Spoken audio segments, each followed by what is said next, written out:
Let's see if we can bleed some brakes this morning.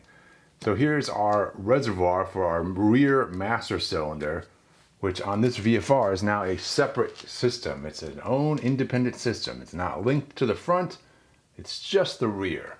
So this is kind of sort of sitting up here. Take our cap off.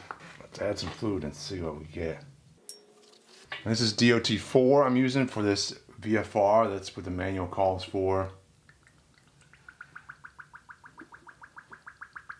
You can hear the air coming out.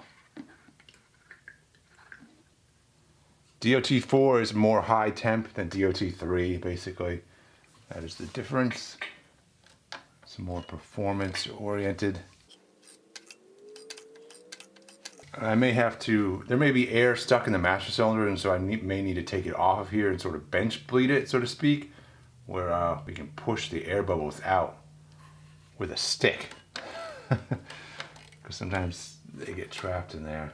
All right, let's open up one of our valve down here and see if we get air out of there. Because yeah, like right now I don't even have fluid feeding down into the master cylinder. It's just sort of stuck at this level. You can see it's sort of stuck at that level, and even though I'm pressing down on the pedal here and pumping that master cylinder, I'm not moving fluid. So yeah, but let's give it a few more pumps and whatnot, and let's see if it can build up pressure. I am getting a little bit of fluid out of the far end here, so something's happening. Yeah, we've actually got two bleed valves on this caliper on the rear, which is kind of fascinating, which also would lead to me to believe that these are separate systems. They're not connected. Hence the reason we have this connection point here between the two pistons, because there's three pistons in here. There's one here, and one over here, and the two on the ends are supposed to work in conjunction, and the one in the middle is supposed to work separately. And originally the one from the middle was the one that was linked to the front brake. So when you apply the front brakes, you would get just one piston on the back compressing the brake pads, and so you'd get a little bit of brake pressure on the back. Whereas when you applied the rear brake pedal, you get the two pistons and you get more brake pressure on the back. So that's how it was designed to work, and which would make sense that they are separate systems where you need two bleed valves because these things aren't connected. So I'm just going to crack this one on the top and see if we can get air and stuff out of there. Oh yeah, oh yeah. This is starting to get messy here. Alright, so let's see if we can actually do something. So I'll press the brake pedal down. I'm going to tighten this guy up, and then I'll let it go.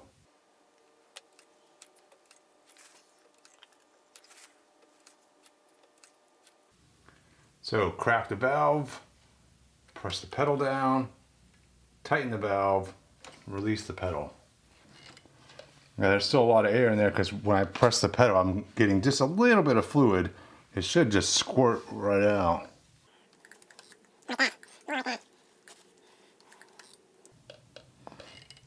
And you can see the old fluid, it's just a horrible color. It's all dark, like caramel. And I am losing fluid from the reservoir too, like it's going down, so that's good. That means our master cylinder seems to be working. Alright, yeah, I'm making a huge mess, but I'm gonna switch to the other one. Switch back to this guy. I think I'm at least starting to get clearer fluid out of this line. Yeah. Alright, that's a good flow out of that one. Yeah, I really hadn't anticipated having to have two lines here, two drain lines, so I'm making a huge mess. Alright, and then as we've gotten further into it here, now I'm pumping up the brake pedal so it gets nice and hard, and then I'm releasing this thing, and then pushing the pedal down and tightening it and pumping this back up. And as I do that, I can hear fluid sort of sloshing around back in here, which indicates to me there's probably air back there still.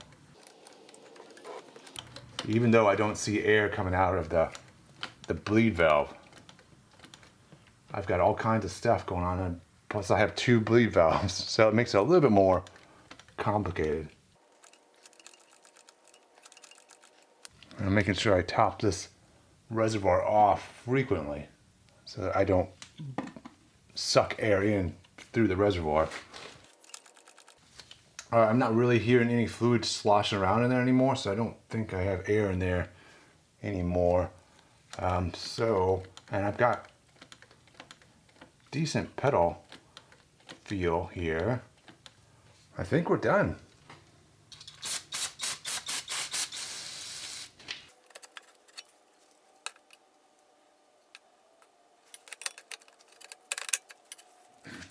All right, we've got our brake caliper back on. The brake pedal has a nice feel to it. I'm happy. I'm gonna go ahead and put the wheel back on. This beautifully light wheel.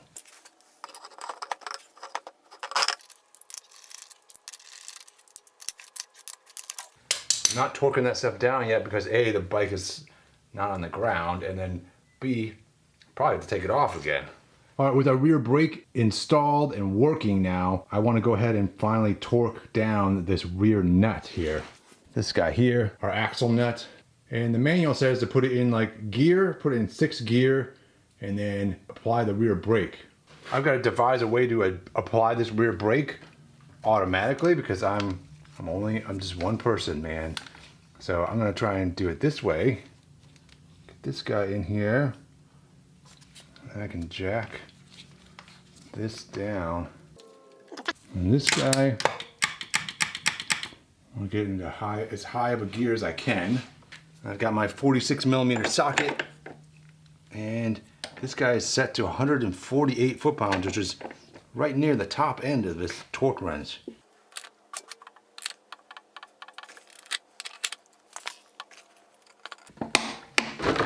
Bam. Ooh, that almost came off the stand.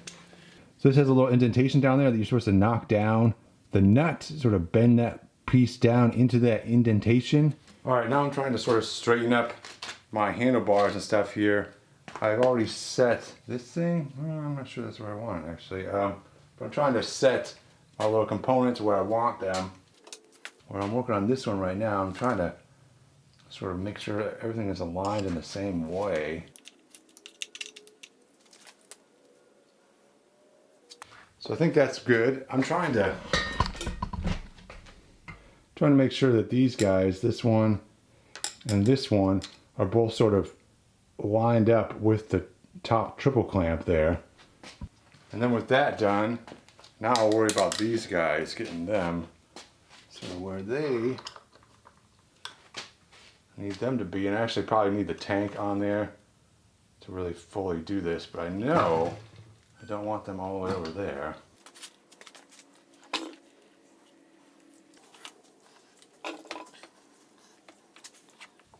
And these are cool because I can raise them up.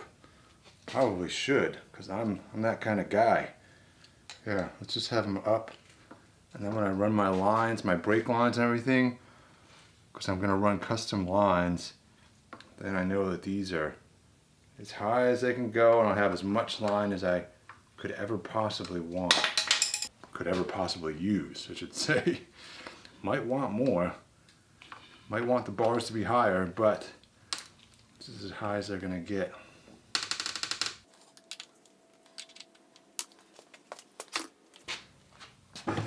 It's pretty cool. I like adjustable things.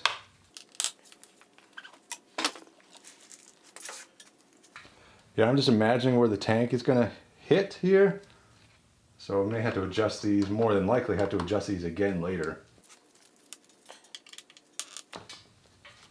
All right, look at that mad machine. That's the potential of the VFR right there.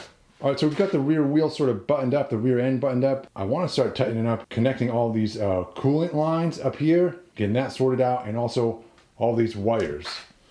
I've got these wires just hanging here. I want to get those sorted and tucked away wherever they're supposed to be. But I think we'll do that next time. So that's it for today.